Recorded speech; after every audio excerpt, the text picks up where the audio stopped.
Good morning, students. Today we shall continue the part 3 of chemistry. In part 3 of chemistry, so the brief is the language of chemistry. Language of chemistry. So in language of chemistry, there are so many bits we learn today. Language of chemistry, the first is chemical formula. Chemical formula. Chemical formula. We know that all formulas, अब बहुत सारे फार्मूले देखिए chemistry, like that CH4, carbon dioxide, water molecules. These are the molecules, and so these are the formulas, chemical formulas. So in this chemical formula, what it defined, the chemical formula of a substance is a notation, representations. Notations बोले तो क्या है? Representation, notations that express the relative properties of the atom, that express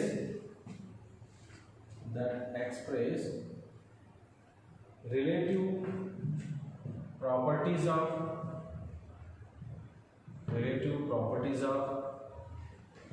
atom. I can continue. Of different elements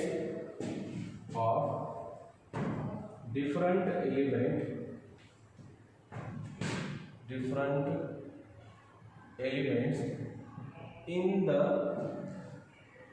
substance, different element in the substance in terms of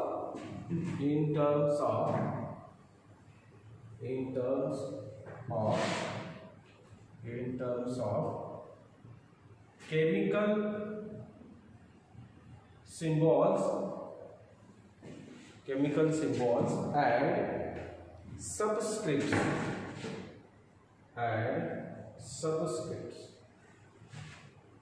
The definitions क्या है इसकी? Chemical formula बोलते हो क्या? Is a notation, एक notation है, represent कर रहा है इसको. अब एग्जाम्पल देते हैं, मीथेन फार्मूला CH4. मीथेन को कैसा रिप्रेजेंट कर रही है हम? CH4 से रिप्रेजेंट कर रहे हैं. So that express relative properties of atom. अब यहाँ पे आपको मालूम होगा, इससे थोड़ा सा आपको और थोड़ा नॉलेज होगा कि CH4 में कितने एलिमेंट्स हैं. कार्बन एक एलिमेंट्स है, हाइड्रोजन के 4 एलिमेंट्स हैं. कार्बन का एक एलिमेंट्स है, हाइड्रोजन के 4 एलिमेंट है. सो कार्बन का एक एटम है, हाइड्रोजन के 4. So the atom of different elements, atom इसके एलिमेंट्स हैं, different elements in the substance in terms of chemical symbol. Carbon का केमिकल सिंबल C है, हाइड्रोजन का केमिकल सिंबल H है, और उसका सबस्क्रिप्ट मालूम है हमारे जो नीचे लिखते हैं इसको सबस्क्रिप्ट, यहाँ ऊपर लिखते हैं इसको क्या बोलते हैं? सुपरस्क्रिप्ट. तो नीचे क्या लिखे हम? सबस्क्रिप्ट. इसलिए हम उसको क्या बोले? Chemical formula. So chemical formula is a notation that express relative properties, दोनों के रिलेटिव प्रॉपर्टीज को एक्सप्रेस करने वाला एटम है. और वो एटम कैसा है? डिफरेंट एलिमेंट्स का, दो अलग अलग है, कार्बन हाइड्रोजन सेम भी रह सकता है. Different elements in the substance के अंदर in terms of chemical symbol CH4 and subscript 4 is the subscript. तो इस तरीके से आपको केमिकल फार्मूले की डेफिनेशन समझ में आ गई. अब उसके बाद में जो लैंग्वेज डिनोट करता है वो है फार्मूला. अब केमिकल फार्मूले के बाद में हम आगे बढ़ेंगे second period, that is called as formula. अब फार्मूला कैसा बनता है? कौन फार्मूला कैसा बनता है? उसके वैलेंसी से बनता है. तो आपको वैलेंसी भी मालूम होगा. उसके बाद में मॉलिक्यूल किसको बोलना, एलिमेंट्स किसको बोलना, ये मालूम होगा. तो हम वन बाय वन डिस्कस करेंगे. the second bit is the formula of molecules of elements. Formula of molecules of elements. Formula of molecules of elements. Formula of molecules of elements में आपको क्या क्या टर्मिनल्स मालूम होंगे? केमिकल फार्मूला देखिए आप हमारा मालूम होगा मॉलिक्यूल्स ऑफ एलिमेंट्स. एलिमेंट्स हम कल डिस्कस करें. Elements nothing but is, elements का माने क्या है? एलिमेंट्स का मतलब क्या है? ग्रुप ऑफ आइटम है. ग्रुप ऑफ आइटम या कभी कभी वो क्या है सिंगल आइटम्स भी हो सकते हैं, सेम आइटम भी हो सकता है. उसके बाद में हम आएंगे मॉलिक्यूल्स को. उसके बाद में आएंगे मॉलिक्यूल्स को. अब मॉलिक्यूल्स क्या है? Group of elements. Group of element जैसा कि मॉलिक्यूल्स में आपको क्या आएगा? H2 मॉलिक्यूल आएगा, CH4 मॉलिक्यूल आएगा. अब इसमें और थोड़ा सा डिस्कशन है, यानी कि कंपाउंड्स भी आते हैं. कंपाउंड्स भी आते हैं मॉलिक्यूल्स में, क्या आते हैं? कंपाउंड्स भी आते हैं. तो ठीक है, अब उसमें मॉलिक्यूल्स देखेंगे हम. सो मॉलिक्यूल क्या है? Group of elements. So in molecules there are the types. First है मोनो एटॉमिक, उसके बाद में डायटोमिक, उसके बाद में ट्राइटोमिक. मोनो एटॉमिक एक है, डायटोमिक दो जिसमें यानी कि एलिमेंट, और ट्राइटोमिक 3, और उसके बाद में नेक्स्ट आता जो है पॉली एटॉमिक, 3 से ज़्यादा poly atomic molecule. So formula of an elementary molecule is obtained by the writing the symbols. Symbols कैसा उसको रिप्रेजेंट करके लिख देते हैं, उसको क्या बोलते हैं? मॉलिक्यूल्स. ये जो बोला है elementary formula, this is carbon and hydrogen, इसको हम ऐसा लिखते हैं मॉलिक्यूल्स को. फिर इसके टाइप्स हैं, यानी कि ऐसे वाले सेम हैं, दो अलग अलग हैं, उसमें सब ऐसे टाइप्स हैं. Monatomic, diatomic, triatomic, polyatomic. Example के तौर पे मोनोटॉमिक फार्मूला एक टाइप का है, डायटोमिक दो टाइप के हैं, ट्राइटोमिक 3 टाइप के हैं. जैसा कि एग्जाम्पल के तौर पे मोनोटॉमिक मॉलिक्यूल कौन से होंगे? Neon, xenon, argon, radon. ये जो नोबल गैसेस एलिमेंट है ये क्या आते हैं? मोनोटॉमिक आते हैं, क्योंकि ये इनर्ट गैसेस हैं, जीरो ग्रुप में रहते हैं और दूसरों को एक भी इलेक्ट्रॉन शेयर नहीं करते eight normal conditions. That is very important. Eight normal condition, drastic condition उसको अगर हम प्रेशर से अप्लाई करेंगे वो भी लूज करते हैं, लेकिन इन्हों जो है नॉर्मल कंडीशंस पे एक भी इलेक्ट्रॉन लूज नहीं करते, इसलिए हम उसको मोनो एटॉमिक मॉलिक्यूल्स कहा जाता है. Helium, neon, argon, krypton, xenon और रेडॉन. उसके बाद में सेकंड जो आता है डायटोमिक मॉलिक्यूल्स. डायटोमिक में दो एटम हैं, H2, N2, O2 एक्सेट्रा, दो एटम. अब H2 कैसा लिखेंगे हम? Hydrogen hydrogen. N2 कैसे लिखेंगे? N. तब इसमें कितने एटम्स हैं? हाइड्रोजन एक एटम्स है और दूसरा कौन सा है? हाइड्रोजन एक एटम्स है. उसके बाद में आपको Br2, I2 एक्सेट्रा एक्सेट्रा. किसमें है आपको? डायटोमिक्स. यानी कितने एटम्स हैं यहाँ पे? दो एटम्स हैं. The molecule of an element consist of 2 atoms. The molecule of an element consists of 2 atoms. 2 atoms उसके अंदर मौजूद रहेंगे. दो कौन से एलिमेंट्स हैं? एक हाइड्रोजन और दूसरा हाइड्रोजन, एक नाइट्रोजन दूसरा नाइट्रोजन, एक ऑक्सीजन दूसरा ऑक्सीजन. यहाँ पे कोई एलिमेंट नहीं, सिर्फ नियॉन, सिर्फ ज़ेनॉन, रेडॉन, आर्गॉन, क्रिप्टॉन, ये ऐसे वाले सिर्फ अकेले हैं. उसके बाद में ट्राइएटॉमिक मॉलिक्यूल्स में कितने एटम्स रहेंगे? 3 एटम्स. एग्जाम्पल के तौर पे O3, एग्जाम्पल के तौर पे O3 यानी किसका फार्मूला है? ये ओजोन का फार्मूला है. O3 किसका फार्मूला है? ओजोन का. तो नेक्स्ट उसके बाद में आता है पॉलीएटॉमिक. पॉलीएटॉमिक क्या मतलब है? एक से ज़्यादा, सॉरी 3 से ज़्यादा. 3 से ज़्यादा में आपको आता है फास्फोरस P5. सल्फर, यस एक मॉलिक्यूल, इसको बोलते हैं हम crown shaped puckered ring structure, they are present in the 5, ऐसे 5 इसमें रहते हैं, उसके ऊपर एक 3 बचे हुए मॉलिक्यूल्स दिखते हैं। दोनों को कैसा दिखता है, वो क्राउन शेप दिखता है। क्राउन यानी कि मालूम है आपको, जो प्रिंसेस पहनती क्राउन वैसे शेप में दिखता है हमारे आपको साइड से देखे तो, अगर ऊपर से देखे तो हमारे कैसा दिखता है, वो ऑक्टाहेड्रल दिखता है। ये हमारे इसमें सेट मॉलिक्यूल्स को देखते हैं, और ऐसे एटम्स को हम बोलते हैं पॉलीएटॉमिक मॉलिक्यूल्स, पॉलीएटॉमिक मॉलिक्यूल। तो आपको समझ में आया होगा कि हम मॉलिक्यूल्स के अंदर हम ये देखें group of the elements, they are nothing but is called as a molecules, and they are elementary, they are present in the symbolically represent, symbol से हम उसको रिप्रेजेंट करते हैं। और ये इसमें आपको 4 टाइप से, एक है मोनोएटॉमिक, दूसरा है डायएटॉमिक, तीसरा है ट्राइएटॉमिक, और चौथा है पॉलीएटॉमिक। मोनोएटॉमिक का मतलब है जिसमें एक ही एटम रहता है, एक ही टाइप का, इसमें आपको आता है helium, neon, argon, krypton, xenon और रेडॉन, यानी कि जो नोबल गैसेस आते हैं। और डायएटॉमिक में आता है आपको O2, N2, H2, Br2, I2, और जो ट्राइएटॉमिक में आता है आपको ओजोन O3, और पॉलीएटॉमिक में आ जाता है आपका फास्फोरस वाला मॉलिक्यूल P4 का, और सल्फर का मॉलिक्यूल एसिड का। तो ये डिस्कस करें हम मॉलिक्यूल्स में। तो उसके बाद में दूसरा जो कंपाउंड्स आता है, यानी कि दूसरा जो उसका साइड में आता है formula of compounds.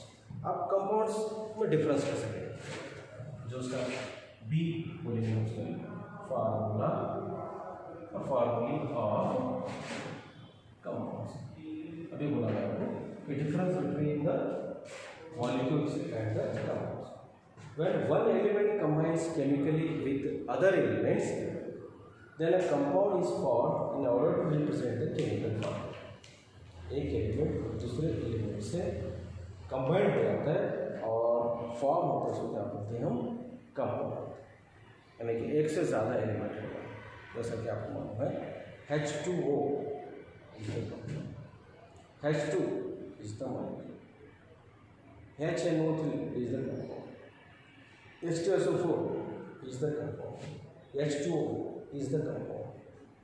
Okay, so in H2O represents, H2O क्या represents करता है, एक मॉलिक्यूल किसका, वाटर का।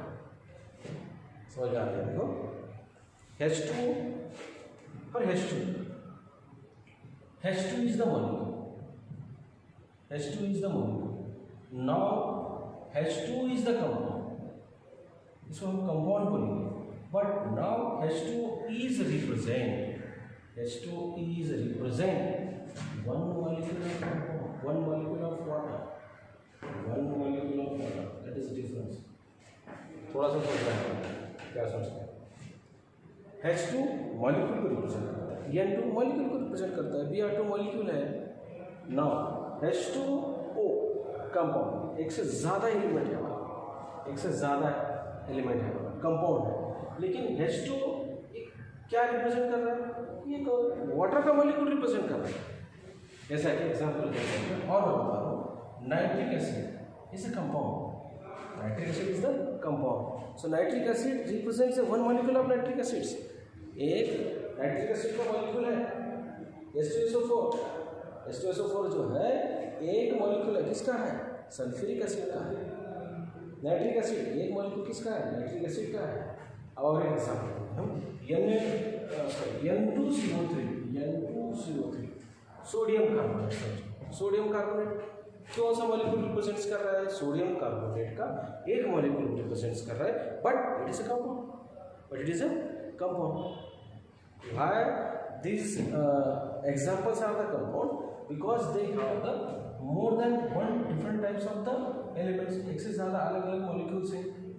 लेकिन एलिमेंट में ऐसा नहीं होता, एलिमेंट में कैसा रहते हैं, सेम टाइप्स के मॉलिक्यूल H2, N2, O3, फिर उसके बाद में हम क्या लिखे, हम S8, एक सेम सिंपल मॉलिक्यूल। तो दोनों में डिफरेंस है मॉलिक्यूल्स और कंपाउंड्स में। आई होप तुम्हारे दोनों में डिफरेंस समझ में आया होगा। उसके बाद में है सिग्निफिकेंस ऑफ फार्मूला, क्या इसका फ़ायदा है हमारे लिए, क्या फ़ायदे हैं कि सिग्निफिकेंस क्या है इसके। सिग्निफिकेंस में आपको दो टाइप्स के फ़ायदे होते हैं। ये फार्मूले से हमारे को एक ये पता हो जाता है कि उसमें नंबर ऑफ आइटम्स कितने पार्टिसिपेट हैं, उसके बाद में एलिमेंट्स कितने पार्टिसिपेट हैं ये मालूम हो जाता है। उसके बाद में नेक्स्ट उसके अंदर उसका रेशियो मालूम हो जाता है कि उसका कार्बन और हाइड्रोजन का रेशियो कितना है, कार्बन ऑक्सीजन का कितना है, हाइड्रोजन ऑक्सीजन का कितना है, नाइट्रोजन का सल्फर का कितना है, ऑक्सीजन अगर उसके साथ में अगर दूसरा कोई कंपाउंड है तो CO3 है तो नाइट्रोजन का और कार्बन का ऑक्सीजन का इसका वेट रेशियो मालूम हो जाता है। ये उसके सिग्निफिकेंस है, ये उसके क्या है सिग्निफिकेंस है। तो ये सिग्निफिकेंस में दो टाइप के सिग्निफिकेंस आते हैं जनरली, एक है क्वालिटेटिव और दूसरा है क्वांटिटेटिव। सो क्वालिटेटिव सिग्निफिकेंस में क्या है कि सिर्फ हमारे को नेम ऑफ द सब्सटेंस पता होता है, नेम ऑफ द सब्सटेंस मालूम हो जाता है। और दूसरी चीज़ ये है कि the elements present of the elements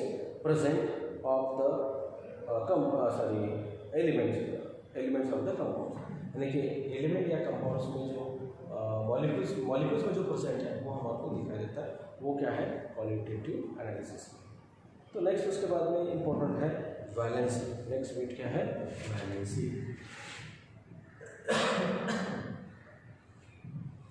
valency.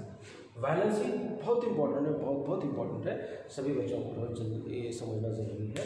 जिसको वैलेंसी समझ में आ जाती है उसको जो फार्मूले हैं लिखने को समझ में आ जाता है। वैलेंसी इन शॉर्ट क्या है, in short definition valency is the combining capacity of the element. Valency is the combining capacity of the element. Valency क्या है कंबाइनिंग कैपेसिटी किसकी, एलिमेंट की। अब एग्जाम्पल के तौर पे मैं यहाँ पे H2 मॉलिक्यूल का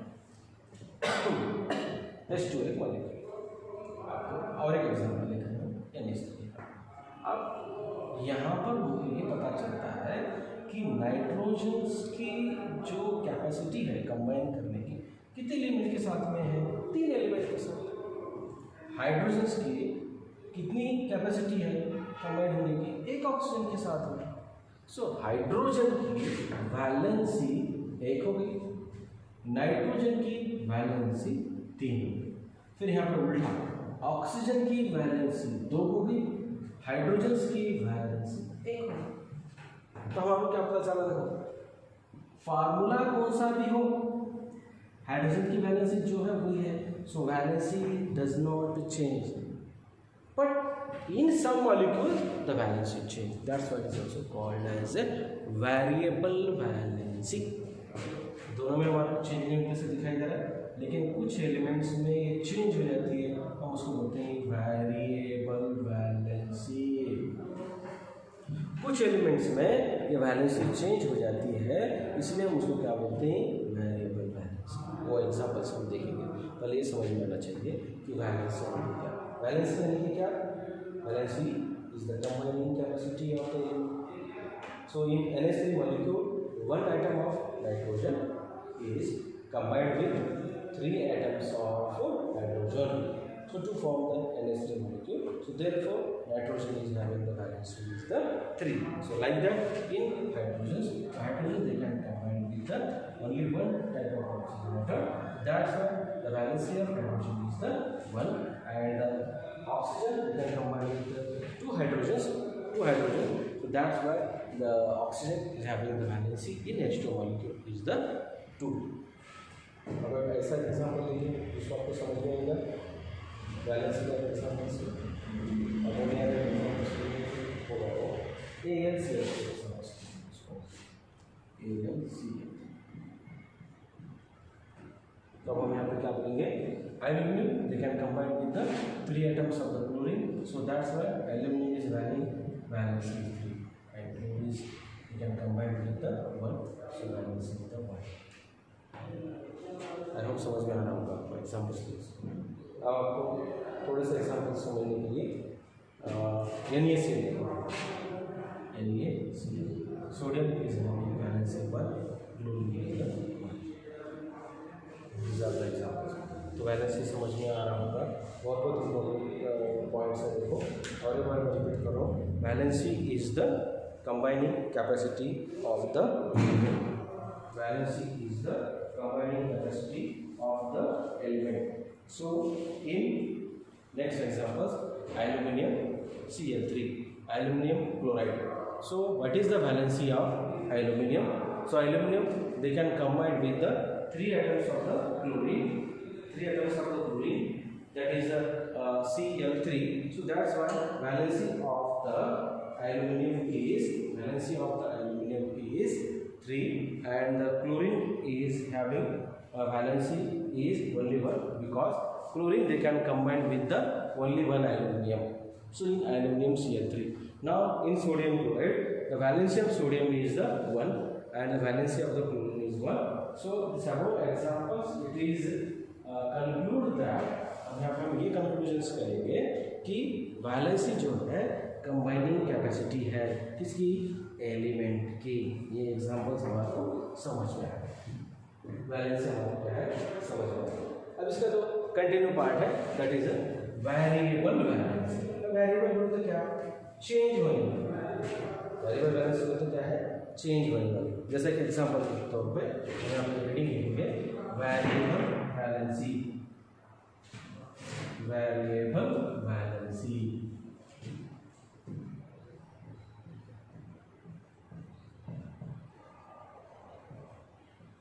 वेरिएबल वैलेंसी, वेरिएबल का मतलब है चेंज होने वाली।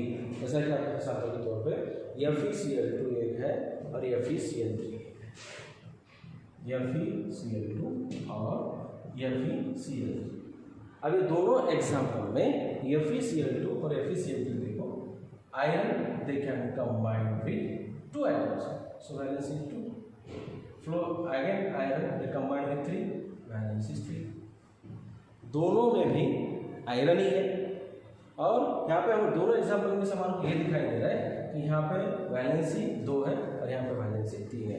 यहाँ पे 2 इलेक्ट्रॉन लूज करके, मैं क्या बोलूँ देखो, 2 इलेक्ट्रॉन लूज करके कंबाइन हो रहा है, और दूसरे एग्जांपल में 3 इलेक्ट्रॉन लूज करके कंबाइन हो रहा है।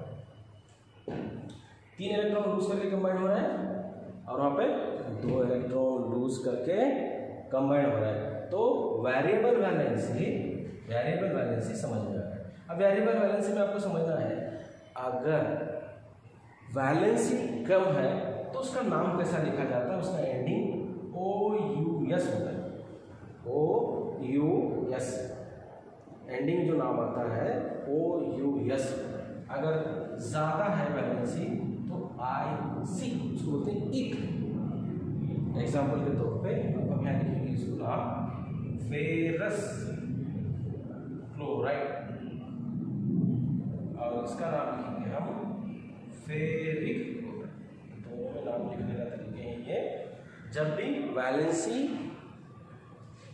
2 या 3 हमको मालूम होना चाहिए उसमें कि कौन सी कम है कौन सी ज़्यादा है, तो इसलिए हमारे को वैलेंसी हर एक एलिमेंट्स के निकालना आना चाहिए। हमको वैलेंसी अगर कम है तो हम उसको बोलेंगे, और उसका जो नाम आता है OUS आता है। अगर वैलेंसी अगर ज़्यादा है तो उसकी यानी हाइयर वैलेंसी है तो उसका जो एंडिंग आता है वो इक से आता है, उसके लिए हम बोलेंगे उसको फेरिक। अब और एक एग्जाम्पल है SnCl2 एंड SnCl4।